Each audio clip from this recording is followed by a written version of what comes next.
Palestina, negara pertama yang mengakui kemerdekaan Indonesia. Terdapat setidaknya 4 syarat yang harus dipenuhi untuk menjadi sebuah negara berdaulat, yaitu wilayah yurisdiksi, penduduk, pemerintahan yang legitimate, dan adanya pengakuan dunia internasional. Pada saat proklamasi kemerdekaan 17 Agustus 1945, ketika Bung Karno mendeklarasikan berdirinya Republik Indonesia, kita sudah memenuhi setidaknya 3 kriteria pertama. Lalu, negara mana saja yang pertama-tama mengakui kemerdekaan Indonesia? Dalam salah satu buku ziarah sejarah mereka yang dilupakan karya Hamid Nabhan yang diterbitkan baru-baru ini, disebutkan bahwa setidaknya 10 negara pertama yang menyatakan dukungannya dan mengakui kemerdekaan Republik Indonesia adalah negara-negara Islam di kawasan Afrika dan Timur Tengah. Negara-negara tersebut adalah Palestina, Mesir, Libanon, Syria, Irak, Saudi Arabia, Yaman, juga menyusul Afghanistan, Iran, dan Turki. Dikisahkan oleh Hamid Nabhan, pada tanggal 17 Agustus 1945, bangsa Indonesia memproklamasikan kemerdekaannya, tapi dunia internasional belum ada yang mengakui kemerdekaan tersebut. Padahal, pengakuan dunia internasional adalah syarat bagi eksistensi sebuah negara.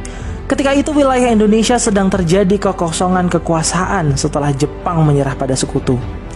Tapi di saat yang sama, pasukan sekutu akan mendarat dan membawa pasukan Belanda yang ingin berkuasa kembali di Indonesia. Maka pengakuan dunia internasional menjadi salah satu hal yang paling urgent dibutuhkan pada saat itu. Menariknya, pengakuan dari negara-negara Arab ini justru dimulai dari Palestina yang diwakili oleh mufti besar bangsa Palestina, yaitu Sayyid Muhammad Amin Al-Husaini, yang diucapkan langsung dari radio Berlin berbahasa Arab dan juga lewat harian Al-Ahram yang turut memberitakan pengakuan kemerdekaan Indonesia. Menurut Hamid Nabhan, pengakuan Palestina ini sebenarnya sudah dilakukan secara de facto setahun sebelum Indonesia merdeka, tepatnya di tahun 1944 yang bertepatan dengan janji manis yang dikeluarkan Jenderal Kuniaki Koiso, Perdana Menteri Jepang, untuk memberi kemerdekaan terhadap Indonesia. Mufti besar Palestina Sayyid Muhammad Amin Al-Husaini adalah sosok yang mewakili Palestina memberikan pengakuan tersebut, serta menyebarluaskan berita tersebut ke seluruh dunia.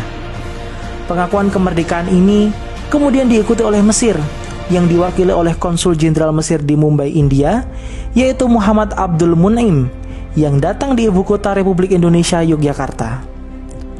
Mun'im yang datang sebagai utusan Liga Arab yang ingin kemerdekaan Indonesia, dan pada tanggal 16 Maret 1947 berangkatlah delegasi diplomatik Indonesia ke Mesir melalui Mumbai.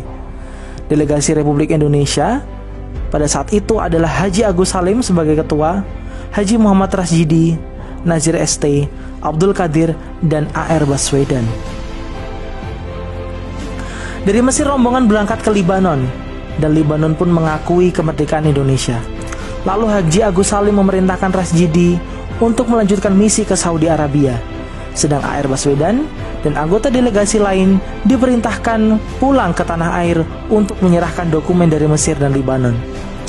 Rasjidi berangkat ke Saudi menemui Raja Abdul Aziz Al Saud dan mendapat simpati serta sambutan yang luar biasa dari kerajaan Saudi Arabia. Raja Abdul Aziz berkata, "Nahnu la nata'akharu." Kami tidak akan ketinggalan untuk memberikan dukungan dan pengakuan untuk Indonesia. Maka di Istana Raja, Raja Abdul Aziz menyerahkan surat pengakuan kerajaan Saudi Arabia terhadap kemerdekaan Republik Indonesia. Peristiwa yang sangat bersejarah itu terjadi pada tanggal 24 November 1947. Lalu pengakuan kemerdekaan Republik Indonesia mengalir dari negara-negara Arab yang lain seperti Syria, Irak, dan Yaman. Terkait dengan dukungan bangsa Palestina, mereka tidak hanya sekedar memberikan pernyataan ataupun pengakuan semata, tapi juga bantuan konkret seperti yang dilakukan oleh Muhammad Ali Thohir, saudagar kaya Palestina yang saat itu menyerahkan uangnya di Bank Arabia dan berkata, "Terimalah semua kekayaan saya ini untuk menangkan perjuangan Indonesia." Tak heran jika bangsa Indonesia selalu ada untuk membela kemerdekaan Palestina dan memenangkan perjuangan mereka.